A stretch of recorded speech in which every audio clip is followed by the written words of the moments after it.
Well, thank you very much, Maya. And yes, we just launched the Women Exporters in the Digital Economy Fund, WIDE. We are calling it WIDE.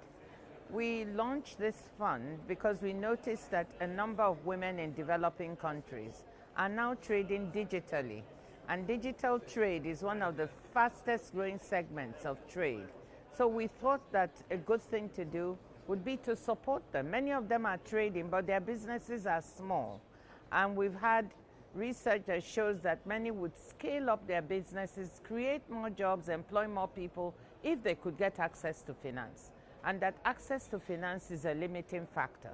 So we decided to start this fund so we could support women to scale up. And there are fabulous women from many developing countries who are selling, doing very good business online who need the support.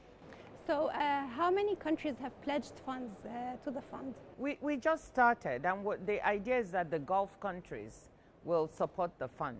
So each one of them is examining what they are going to do. UAE, the United Arab Emirates, just committed $5 million to us this afternoon. The other countries, Saudi Arabia, Kingdom of Saudi Arabia, Oman, Bahrain, Qatar, they're all looking to see how they can support us. So it's very promising. It's good to kick it off. I'm sure we'll get more funding coming in very soon. We're very optimistic. And we wish you the best of luck in that endeavor. Also, the 13th WTO ministerial meeting takes place at a time when there are increased challenges around the world, be it trade wars, protectionism, as well as geopolitical tensions. So what concerns the WTO most at this moment? Well, you're absolutely right, Maya, that this meeting is taking place against the backdrop of geopolitical tensions, conflicts around the world, high inflation, food prices are high in many countries in the developing world, and there's a lot of uncertainty. We also have over 50 countries who are going through elections, some of them quite large. So there's an atmosphere of uncertainty. But that means that at the WTO, we have to step up to the plate, and that's what we're hoping to do here, to be seen to be part of the solutions to the problems that are facing the world. So we're hoping to work on negotiating an agriculture and food security agreement. For 20 years it's been trailing. We hope we can make progress. We don't expect to close the agreement now, but to start the work for closing it. It may be a couple of years down the line, but that responds to issues of food security and agriculture. Fisheries. We are negotiating the second leg of a harmful fisheries subsidies agreement. What is this about? We have illegal, unreported, and unregulated fishing of our high seas, which is depleting our oceans. We also have overfishing and overcapacity of vessels. And we want to preserve the biodiversity of our oceans and support the blue economy. Over 260 million people depend on these fisheries.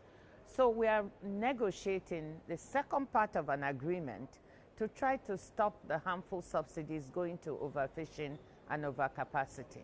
And this will help deliver SDG 14.6, keeping our oceans sustainable. Also, one very important issue on the agenda is the WTO reform, and whether or not you're going to be able to reinstate the appellate body, or at least form a new appeals body within the WTO. So how hopeful are you that you're going to advance in these negotiations? On this issue of WTO reform, let me tell you something that many people do not know. The dispute settlement system of the WTO is still functioning. It's made of two levels, the panel level and the appeals level. The panel level is still functioning. It has several disputes before it now. 8, it has settled several others. And so it's not like the system is not working at all, but it is the appeals system, and we are reforming it. We've done quite a bit of work since the last ministerial, when ministers gave the instructions that we need to work on restoring a fully functioning system by 2024. We've done part of the work. We are here to present it to ministers and get their blessing, see what they think of it, and then move on to complete the work after MC13. So the reform is ongoing. Some countries believe that the appellate body should have less members in order to become more efficient. Do you see that as a reasonable request? Well, let us see what we come with. I think the issue is, do we have a body all members feel is delivering for them in a fair and balanced way? Do we have a system that is accessible to all members? Because remember, some members are very poor countries, very small countries. That's what we're aiming for. So that's what we are trying to design, a system that is fair and accessible to all, transparent, and works efficiently and quickly.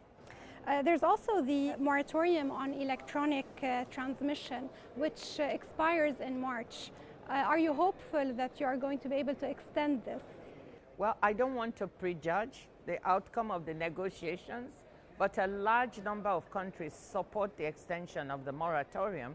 There are some other countries, especially 2 or 3 emerging markets, who believe that this extension will have an impact on their fiscal situation, on revenues.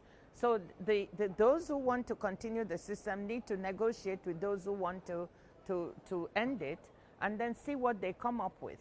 We hope that we will have a successful outcome because a large number of countries want it to continue. Which countries are opposing the... Well, you know, it's not very discreet of me to say. All right. In October, you forecast that world trade is going to increase around 3.3% this year, from 0.8% in 2023. In light of the escalating tensions in the Red Sea and the war in Gaza, are there any changes to these projections? Absolutely. First, let me start by saying that, look, in spite of all these problems, pandemic, conflicts, trade has been largely resilient. And countries that have experienced difficulties have been able to find markets elsewhere to get their food, their wheat. But that being said, there is no doubt that there's a fall in aggregate demand all over the world. The projections for growth of the global economy have been revised downwards by the IMF and the World Bank. And of course, that has an impact on trade. So we see lower demand. We know we have high inflation in many parts of the world as well, high interest rates. All of these are factors. So we've seen that our projections of 0.8% for 2023, we are going to come in lower than that. And we think that for 2024, we projected 3.3%, which was quite optimistic. But now, given all the factors you mentioned, what is happening in the Red Sea and the Suez Canal, the conflicts that continue to go on in the world, climate change factors, don't forget that. We also need to factor in those things that will come in below the 3.3%. We're in the process of revising our projections now, so I hope by March we should have some new figures.